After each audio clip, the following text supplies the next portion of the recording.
아침에 일어나 집 근처에 있는 가창댐을 차로 한번 달려보았어요. 계절이 무르익어감을 느끼게 해줍니다.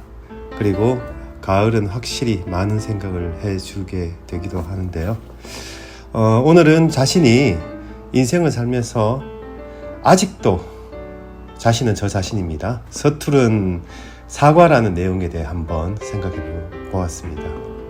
수많은 사회적 사건과 개인적인 일들 속에서 우리는 누구나 실수할 수 있습니다. 단지 그 실수를 줄여야겠죠. 그런데 나 자신부터 그러하듯이 사과의 방법이 잘못된 경우가 너무나 많았어요. 오늘 사과의 올바른 방법에 대해 함께 생각해 보고자 합니다. 물론 정답은 없습니다만은 여러분의 생각은 어떤지 한번 들어보시기 바랍니다. 소중한 날, 소중한 사람과의 약속이 정해졌습니다. 그런데 그날따라 업무 미팅은 늦게 끝나고 차까지 밀리네요. 헐레벌떡 도착하여 우리는 보통 이렇게 말합니다. 늦어서 너무 미안해요. 하지만 오늘 회의는 왜 이렇게 늦게 끝나고 차는 왜 이렇게 밀리는지 미안해서 오늘 내가 살 테니 비싼 거 마음껏 드세요. 이렇게 말이죠. 이 사과 문장에서 잘못된 게 뭘까요? 바로 그러나 하지만 이런 말 뒤에 너무 긴 변명이 뒤에 이어진다는 겁니다. 심리적으로 하지만 뒤에 나오는 말이 너무 길어 전체 문장의 3분의 1 이상이 넘어가면 진정성 없는 변명으로 느껴진다고 하네요. 차라리 늦어서 너무 미안해요. 그렇지만 정말 빨리 오고 싶었어요. 라고 말하는 게 낫겠죠. 잘못된 사과의 말을 몇 가지 더 예를 들어보면 가정법을 활용하는 경우인데요. 진심의 사과에는 가정법이 없죠. 예를 들어 어떤 기업이 잘못된 행태를 사과하거나 정치인이 국민에게 사과하거나 가족 간 생활 속에서도 이런 실수를 많이 하죠. 기분 나빴다면 미안해. 이런 사과입니다. 뭐뭐 했다면 미안해. 이러한 말투인데요. 사실 이 말투는 내가 잘못하진 않았는데 너가 그렇게 생각하니 미안하다 라는 말과 같은 내용이나 다름없습니다. 그죠? 그런데 생각보다 우리 주변에는 이런 내용으로 사과의 말을 전하는 사람이 많습니다. 습관적으로 말이죠. 나도 그랬나요? 반성하게 됩니다.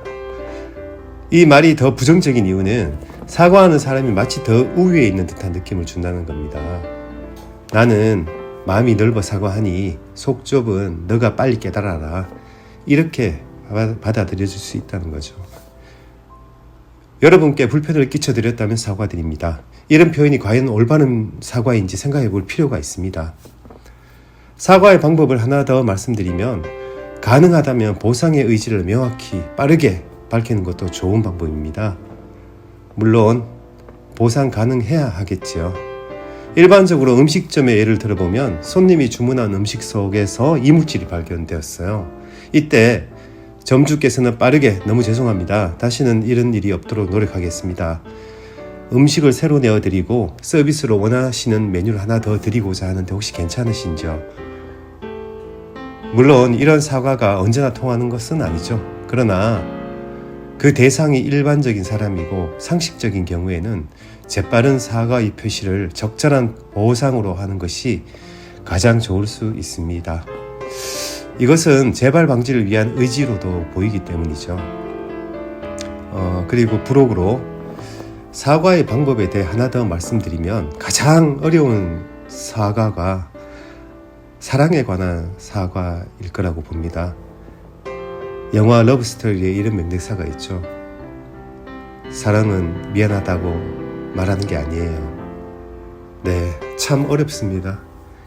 이 이야기를 하는 이유는 사과의 방법을 말씀드리는 건 일반적인 내용이지 감성의 표현을 담지 못했다는 말을 전하고 싶기 때문이에요. 사과의 방법 중에 가장 중요한 건 사실 앞에서 말한 내용이 아니라 그 말을 하는 사람의 진정성과 표정 그리고 말투 등 여러 가지 내용을 먼저 담고 있어야 하죠.